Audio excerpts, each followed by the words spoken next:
हमारे YouTube channel MPN online study पे स्वागत है। तो साथियों, आप सभी का जो है एग्जाम चालू हो गया है। तो एग्जाम की तैयारी आपको किस प्रकार से करनी है, कैसे आपको अपने एग्जाम को अच्छे से क्वालिफाई नहीं बल्कि टॉप रिजल्ट तक ले जाना है, अपने आप को कैसे सबसे अच्छे नंबर निकालने हैं, इसके बारे में हम इस वीडियो में बात करेंगे।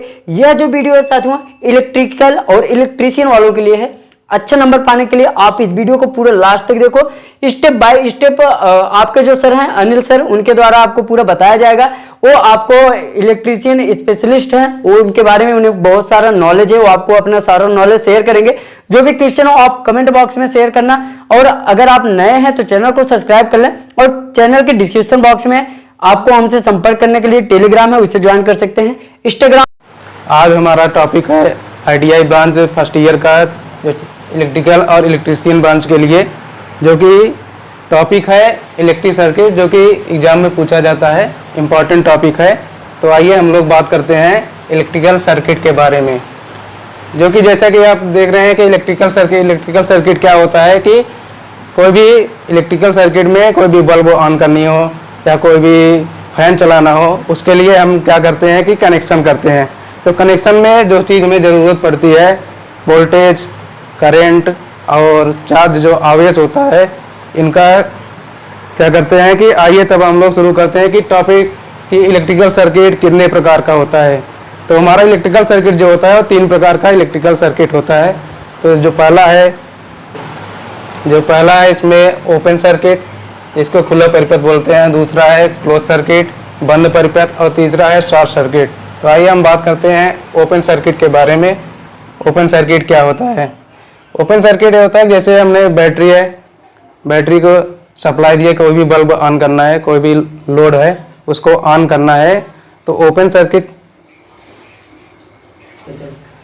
सर्किट का डायग्राम ये है कि जैसे हमने बैटरी है, बैटरी से सप्लाई दी, एक लोड है कोई भी, जैसे बल्ब वगैरह हो जलाने के लिए, तो जो सप्लाई देंगे, तो जैसे स्विच है, स्विच जो है ओपन कंडीशन में है। जब हम स्विच को ऑन करेंगे तो बल्ब जल जाएगा हमारा। तो ओपन सर्किट में क्या होता है कि जैसे ओपन है, तो ओपन सर्किट में सप्लाई देने पर अगर हम स्विच ऑन नहीं करेंगे तो बल्ब नहीं जलेगा, यानी सर्किट हमारा ओपन कंडीशन में है। अब आते हैं हम क्लोज सर्किट के बारे में। क्लोज सर्किट क्या होता है कि जैसे कि सप्लाई देने पर हमारा, जैसे यहाँ पे ओपन है ना, यहाँ पे जैसे सर्किट को स्विच हम ऑन किए तो ये वाला सर्किट क्या होगा, सर्किट क्लोज हो जाएगा।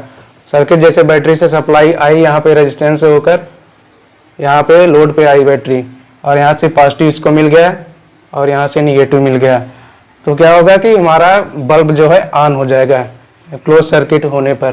तो क्लोज सर्किट की डिफिनेशन यही है कि हम सप्लाई देने पर हमारा बल्ब जो है ऑन रहेगा।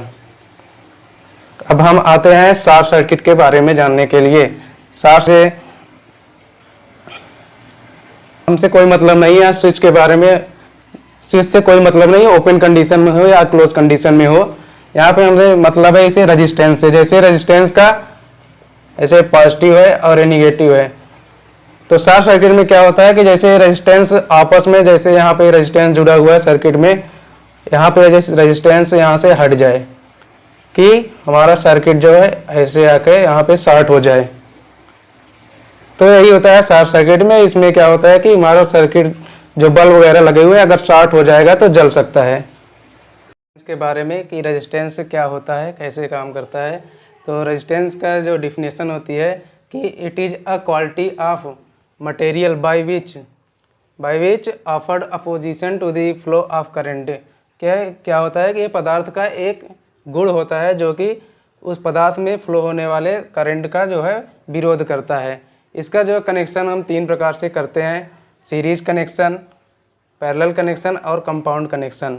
अब हम बात करते हैं पहला जो हमारा है सीरीज कनेक्शन, उसके बारे में बात करते हैं। जैसे हमें कंडक्टर हैं, उनको सीरीज में उनको कनेक्शन करना है उनका, तो हम क्या करते हैं कि जैसे एक कंडक्टर है, जैसे कनेक्शन करके मैं आपको दिखाता हूँ। रेजिस्टेंस है इसका, एक सिरा है, एक सिरा ये है, तो दूसरा रेजिस्टेंस जो हम कनेक्शन इसका करेंगे तो उसका दूसरे का पहले वाला इसके जो है दूसरे वाले से कनेक्शन करेंगे। ऐसे तीसरा जो कनेक्शन करेंगे इसका जो दूसरे वाले का दूसरा दूसरा सिरा और जो तीसरा वाला उसके पहला सिरा कनेक्शन करेंगे, तो इसको हम कहते हैं कि सीरीज में कनेक्शन है। अब इसको हम सप्लाई दे देते हैं, इसको यहाँ से सप्लाई दे दिया वोल्टेज। ये इसको मान लिया हम R1 है, इसको मान लिया R2 और ये R3 है। ऐसे ही हम क्या करते हैं, ऐसे ही हम और भी कनेक्शन करते हैं कि इसमें हम जैसे भी जितना भी रेजिस्टेंस जोड़ना चाहें सीरीज में, ऐसे ही इसी तरह से जोड़ा जाएगा। और इसमें जो एक मान लो हमने एक लोड दे दिया है, यहाँ पे कोई भी लोड कनेक्ट कर दिया,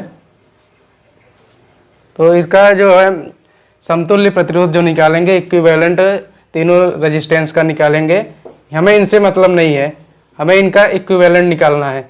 तो इक्विवेलेंट निकालने का इनका फार्मूला जो होता है R इक्विवेलेंट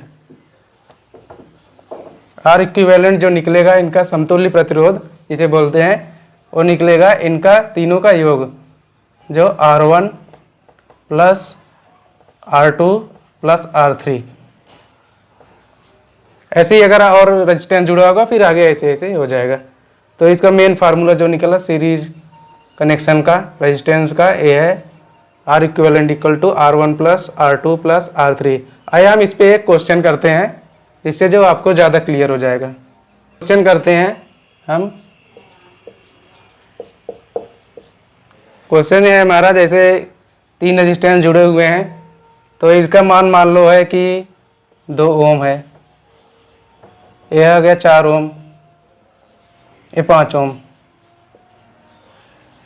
तो हमें क्या करना है कि डायरेक्ट हमारे पास इसका हमें निकालना है R इक्विवेलेंट, यानी कि समतुल्य प्रतिरोध इसका निकालना है हमें। तो हम क्या करेंगे, R1 का मान हमें दिया गया है, लिख लेते हैं हम, दिखाई दे रहा है ना। R1 इक्वल टू है 2 ओम, R2 इक्वल टू दिया है हमें 4 ओम दिया है, और दिया है R3 इक्वल टू 5 ओम। तो हमारे पास फार्मूला R इक्विवेलेंट निकालने का फार्मूला है R1 plus R2 plus R3। हम क्या करेंगे, R1 R2 और R3 का मान यहाँ से उठाकर इसमें रख देंगे। जैसे R1 है 2 ओम प्लस R2 का मान है 4 ओम और R3 का मान है 5 ओम।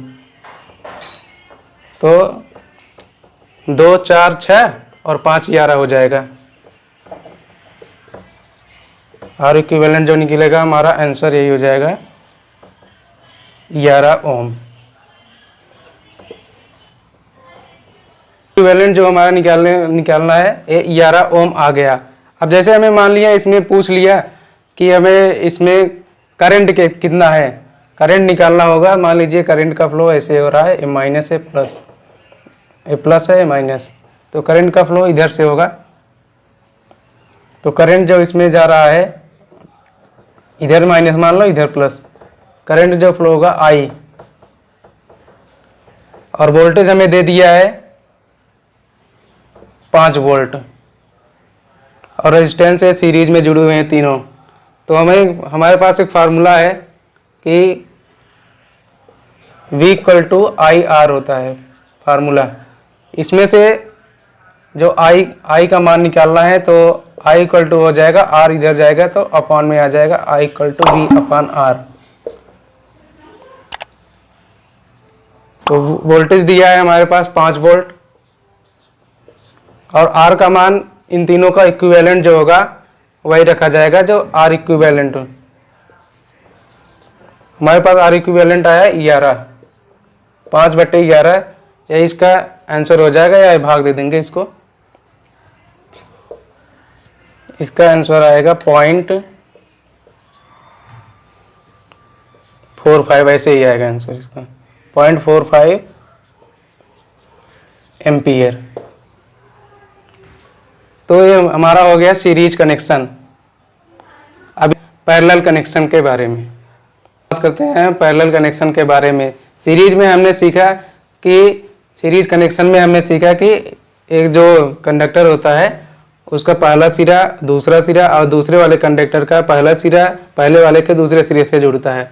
इसमें हम पैरेलल कनेक्शन में क्या करते हैं कि जितने भी कनेक्टर हो एक उसका पहला सिरा ले लेंगे सभी कंडक्टर का और दूसरा सिरा ले लेंगे, उसको एक साथ कनेक्ट कर देंगे। आइए हम दिखाते हैं सर्किट के माध्यम से कि जैसे हमारे पास एक कंडक्टर है, इसका रेजिस्टेंस है R1 है, एक दूसरा कंडक्टर है उसका रेजिस्टेंस है R2 और एक कंडक्टर है और तीसरा उसका रेजिस्टेंस है R3। तो हम इसमें क्या करते हैं कि इसका पहला सिरा जो है एक साथ कनेक्ट कर देंगे और दूसरा सिरा जो है एक साथ कनेक्ट कर देंगे और यहाँ से इसको क्या करेंगे कि सप्लाई से कनेक्ट कर देंगे और यहाँ पर हमने कोई लोड लगा दिया।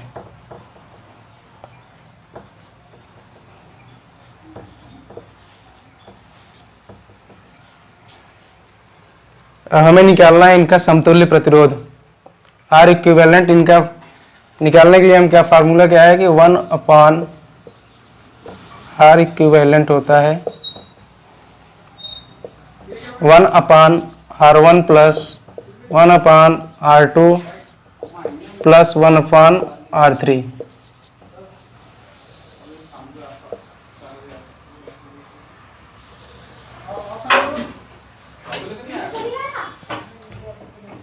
तो इसके आगे हम एक न्यूमेरिकल लेके समझते हैं कि कैसे, जैसे R1 का मान दे दिया हमें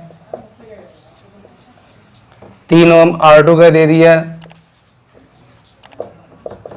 2 ओम और R3 का दे दिया 1 ओम, या मान लो 4 ओम दे दिया। तो हमें क्या करना है कि R इक्विवेलेंट निकालना है। तो हम डायरेक्ट इसमें मान रखेंगे 1/R इक्विवेलेंट इक्वल टू होता है, हमें R1 का मान दिया है 3 ओम,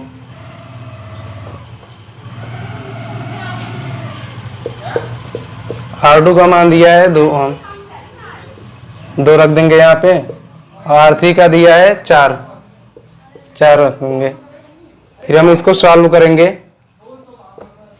इन तीनों का एलसीएम कितना होगा, इन तीनों का होगा 3, 2 और 4 का एलसीएम होगा 12। अब हम क्या करेंगे, 3 का भाग 12 में 3 का भाग देंगे, आएगा 4 का गुणा इसमें करेंगे, 4 हो गया ये, प्लस 2 का भाग देंगे 12 में, आ गया कितना 2 छंग 12, अच्छा हो गया। फिर ऐसे ही इसका हो गया 3, इसको जोड़ लेंगे, कितना आएगा 6 4 10 और 3 13 13/12। ये हमारा आ गया R1/R इक्विवेलेंट। R इक्विवेलेंट जो निकलेगा वो इसका उल्टा हो जाएगा 12/13। ये हो गया हमारा आंसर। इसमें क्या क्या सीखा, इसमें हमने सीख लिया सीरीज कनेक्शन और पैरेलल कनेक्शन सीख लिया। अब हम तीसरे टॉपिक के बारे में बात करते हैं कि कंपाउंड कनेक्शन। कंपाउंड कनेक्शन क्या होता है कि सीरीज और पैरेलल दोनों का कॉम्बिनेशन होता है। आइए हम सर्किट के माध्यम से समझते हैं। सीरीज और पैरेलल का कॉम्बिनेशन होता है, इसमें 3 R2 R3 और R4 जो हैं ये पैरेलल में कनेक्टेड हैं और इन तीनों के साथ में R1 जो है वो सीरीज में कनेक्ट है। तो इसका इक्विवेलेंट सर्किट जो हम ड्रा करेंगे, इक्विवेलेंट निकालेंगे, तो इसका इक्विवेलेंट निकलेगा ऐसे कि सीरीज में जो होता है वो हमें डायरेक्ट जोड़ देते हैं।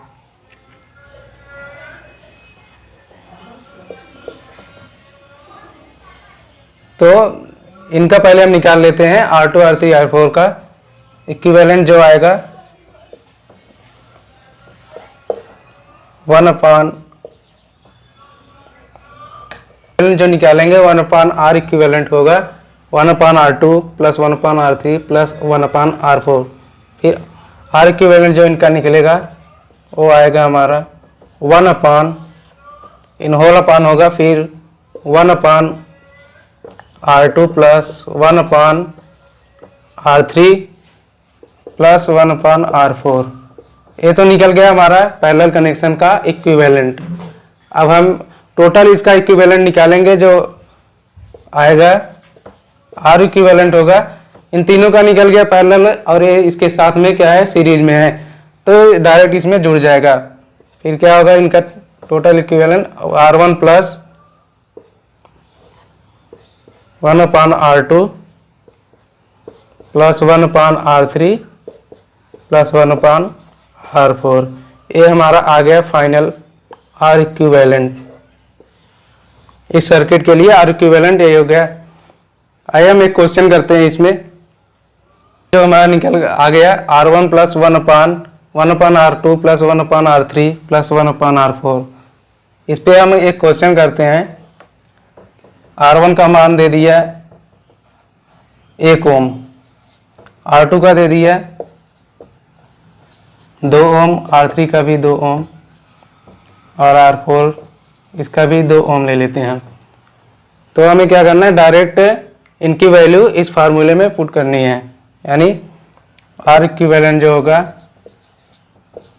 R1 का मान रखेंगे 1 ओम, की वैल्यू रखेंगे 2 ओम, 1/2 प्लस में R3 की वैल्यू रखेंगे यहाँ पे R3 की, तो 1/2, फिर R4 की वैल्यू 2 ओम दिया रखेंगे।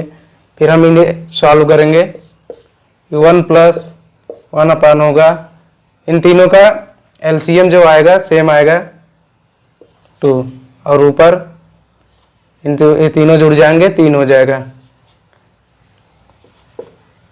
फिर 1 प्लस ये ऊपर जाएगा, ये नीचे आएगा 2/3, फिर 3 एकम 3, 2 5, 5/3 जो हमारा आर इक्विवेलेंट आया